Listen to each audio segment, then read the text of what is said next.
Hello, everyone. I am live again here at the NRB, and I have a wonderful guest for you right now. We just got to know each other, and in the conversation is going to be very interesting. That's what I'm going to say to you. A wonderful sense of humor, and he is a author and has so many hats that he wears. So I'm going to let Dave tell you about himself. Dave, tell them who you are and where you are from. Well, I am the president of an organization called Assumptions Institute, which is located just south of the airport in Atlanta, Georgia. Wow. We are an organization that focuses on honing Christ followers to help them discern truth for themselves Oh. so that they can flourish in their faith and engage the culture so that we can influence people for Christ. So there is a whole lot in that sentence that we have to unpack, Dave, because assumptions. So, we all assume things, right? Yes. And so, how do you help people identify that their assumptions are wrong and that all their assumptions are right? Well, I actually developed a simple tool Mm-hmm. called the critical assumptions test. Oh, And the interesting thing about it is so simple. It's a phone app. technology in your hands again. Of course, so that it automates the process of using it. Mm-hmm. And with a little bit of practice, you can look at TV shows, movies, podcasts, Mm. web pages, Yeah. conversations with friends. You can tell immediately whether the message is true or not Okay. and why. Mm-hmm. Not based on the complex ideology or the sophisticated argument, but the simple assumptions underneath it. And using the critical assumptions test with some practice, Yeah. you can do it in 30 seconds. Oh my gosh. So, you've taken a very thought provoking topic and made it easy to apply. Yes. Why? Well, because for most people, first of all, short attention spans. Right. So if you can't engage somebody in a short period of time, Two it's or just three hard. minutes, right? Right. But also, um, for most people, apologetics is kind of a spooky thing. Very much so. Yeah, it's I'm Theology, yes, yes, hermeneutics, don't want to yes. get into that. Hmm. And yeah, I have a postgraduate degree from the University of Oxford. Right. But I know. I'm the, talking. the interesting thing is that I'm actually the son of a truck driver. Interesting. I grew up in a single white trailer house. Uh-huh. I'm just as comfortable with farmers and loggers and truckers Yes. and mechanics as I am With geniuses. with business leaders and professors Yeah. and politicians. Mhm. I can talk to both crowds. Yeah.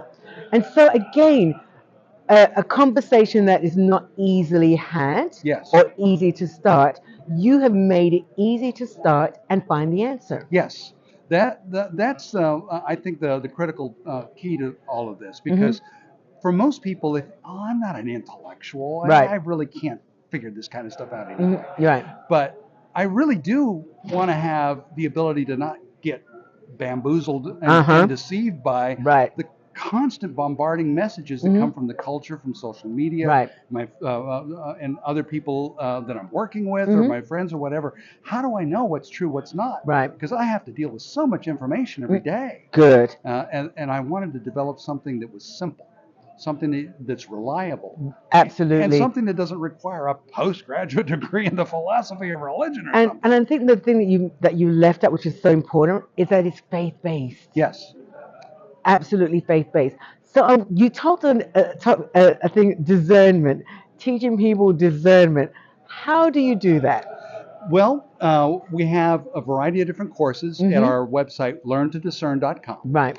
And we're continuing to develop more. Right. Some of them are short video-based ones, and then there's others that are a semester long. Good. For Christian schools, Yeah. for homeschools, for homeschool co-ops. We're working on developing some courses for parents Yeah. and others as well. And the key to discernment doesn't require a ton of apologetics training and philosophy and, Very and true. theology Very and all true. of that. Very true. But if you can get at the simple assumptions that a person is operating from, that's what I did with the critical assumptions test. It actually is automated with our phone app, where you can, Incredible. when you're looking at a TV show or movie, you ask, Does this have to do with people? Yes or no? Okay, which one of these four questions is this subject really about? And it'll be about what a human being is, or how we acquire knowledge, or what's good, or what's the problem with the world, what's humanity's basic problem. And Ooh. how a person answers that question will be in one of three different ways. And when you look at which one of these answers do you see in this movie or in this Very social media good. post, Very good. and when you get to that, it reveals what the underlying assumption is. That whole process only takes 30 seconds. So really, you mainly target this to young people. Yes. Excellent. Because my next question is, there's so much noise in the world, Yes. and there's so much moral standard that the world really pushes. You're giving, especially our young people who need this right now, the ability to discern Yes, for themselves. for themselves. That's the important thing. Police stress on that. Because who wants to have your parents telling you all the time? No. And after a while, you get to the place, I don't want to be told. And they roll their eyes. Mine are Yes. grown now, but they Roll the eyes. they still roll their eyes. And so this is such a unique and clearly creative method that God put in your hands. Yes. And why do you think it is so important for right now? Well, because we're living through a crisis of truth right now. Say that one more time. I love to say things to repeat. It's to reinforce. We're living through a crisis of truth right now. Because the way that not just the culture operates, but according to the Arizona Christian University's Cultural Research Center, Right. only 35% of people who identify themselves as born-again Christians actually believe in absolute truth. Oh, And if my. they're under the age of 30, it's single digits. Almost nobody believes in absolute truth. So when you say the Bible's the Word of God, Yeah. the gospel is something that that is for everybody, Right. most people don't believe that. And in fact, most Christians don't believe Yeah, and I was going to say to you that most people today, especially our younger generation, have never read the Bible. Don't even know if they believe in God. So there's no belief system of spirituality. So how does this tool really bring that forward? Well, I spent 5 years researching and writing my book, Transparent, Yeah. and figuring out how these basic assumptions work and the specific ones that people make, so that we create this tool to detect them. And there's only three different ways that any person you ever meet assumes about the world. And there's these families of assumptions that kind of go together. And if you can figure out what they are, you can immediately tell whether they're true or not.